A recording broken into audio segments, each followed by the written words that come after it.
İnfak konusu Kur'an-ı Kerim'in Mekki ayetlerden başlayarak Medine'deki son ayetlere kadar toplumsal menfaatin, toplumsal mutabakatın Kur'an'ın her devrinde nazil olan 23 yıl içerisinde inen Kur'an-ı Kerim'in içerisinde serpiştirildiğini görüyoruz. Ve Resul-i Ekrem Aleyhisselatü Vesselam Mekke'de son yıllara kadar 5 vakit namaz dahil oruç, hac, zekat gibi ibadetler olmadığı gibi ukubat ve muamelatlar da fazla yoktu. Ama infak ilk ayetlerden başlayarak ayetlerin son inişine kadar devam eden, yani İslami açıdan bir hayatın şumulu içerisinde serpiştirilmiş bir olay olduğunu, bundan da ne anlıyoruz? Allah-u Teala'nın bu işe çok önem verdiğini görüyoruz.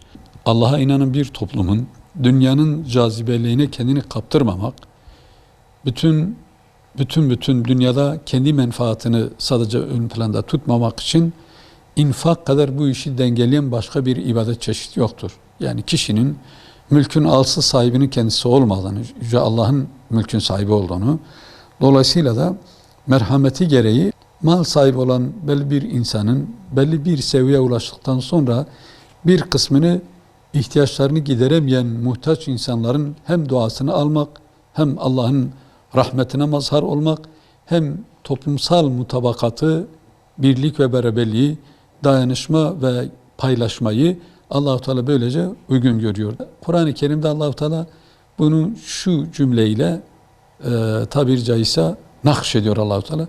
Ve ahsin kema ahsanallahu ileyke. Allah nasıl size ihsanda bulunup size minnet etmiyorsa siz de iyilikte bulununuz. O şekilde, aynen o şekilde iyilikte bulununuz ki Allah da yaptığı iyiliğe devam etsin. İnfak etmeyi de Allah-u Teala yok mudur bana güzel bir borç veren çıksın da ben borcumu kat kat fazlalaştırarak ona geri iade edeyim. Yani infak eden, sadaka, yardımlaşmada bulunan bir insan Cenab-ı Allah'a borç vermiş oluyor. Allah-u Teala ya dünyada ya ahirette veya hem dünyada hem ahirette mutlaka onun karşılığını görür. Hatta sıkıntı içerisinde mahşer gününde terazisi sıkıntılı olan, bazı dünyadayken sadaka vermiş ama başka türlü sıkıntıları olan, hesabında sıkıntılı olan insanlar mahşerde terazi üzerine getirilecek. Melekler Allah-u Teala'dan sorarlar. Ya Rabbi, senin falan kulunu şu seyyiatı, şu hasanatı var, ne yapalım? Diyor, o kul olduğu halde hayattayken, dünya hayatındayken sıkıntıda olan kullarımın sıkıntısını giderdiği için bugün ben Rabbül Alemin olarak onu sıkıntısıyla baş başa bırakmaktan haya ediyorum. Bırakın onun hesabını, kapatın diye onu cennete gönderin der.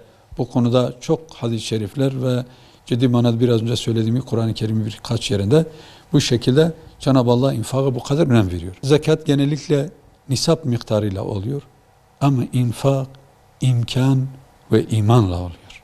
Yani iyi ki infak ve sadaka var. Eğer infak ve sadaka olmamış olsaydı sadece zenginler mali ibadetleri yapmış olacaklardı. Bu da Allah-u Teala'nın zengin olanlara sadece değil, fakirlere de karşı olan bir merhametinden dolayı her insan sadaka verebilir ve her insanın verdiği sadaka sadece zenginlerin verdiği zekattan çok daha bütçeler oluşturduğunu görüyoruz. Dolayısıyla infakın hem toplumsal birliktelik için, hem Cenab-ı Allah'ın insanlara verdiği mali ibadetleri yerine getirmek için, hem de bütün insanların imkanları nispetinde ellerindeki var olan malla infak etmek suretiyle Allah'ın rızasını kazanma, muhtaç insanların duasını alma ve toplumdaki birlik ve beraberliğin sağlanması, aynı zamanda düşmanlık, adavet, kin, buz ve özellikle insanı mahveden hasetten de insanı muhafaza eder. Çünkü imkanı olup da siz muhtaç olduğunuzda size yardım elini uzatan bir insanın haset gözüyle onun malına bakmak değil, belki her gördüğünde Allah razı olsun, bu adam bu iyi ki şu mala sahiptir çünkü infakta bulunuyor diyerekten onun mal varlığına duacı olmuş oluyorsun. Dolayısıyla müminlerin hem kalbi, hem maddi, hem dünyevi, hem de uhrevi çok ciddi manada dünya ve ahireti içine alacak kadar geniş bir alanı içine alıyor infak ve sadaka. Onun için Kur'an-ı Kerim ilk ayetlerden başlayarak son inen ayetlere kadar, Mekke'den başlayarak Medine'de, o günden bugüne kadar bütün İslam alimleri bu konuda ciltler dolusu kitaplar yazması da bundandır.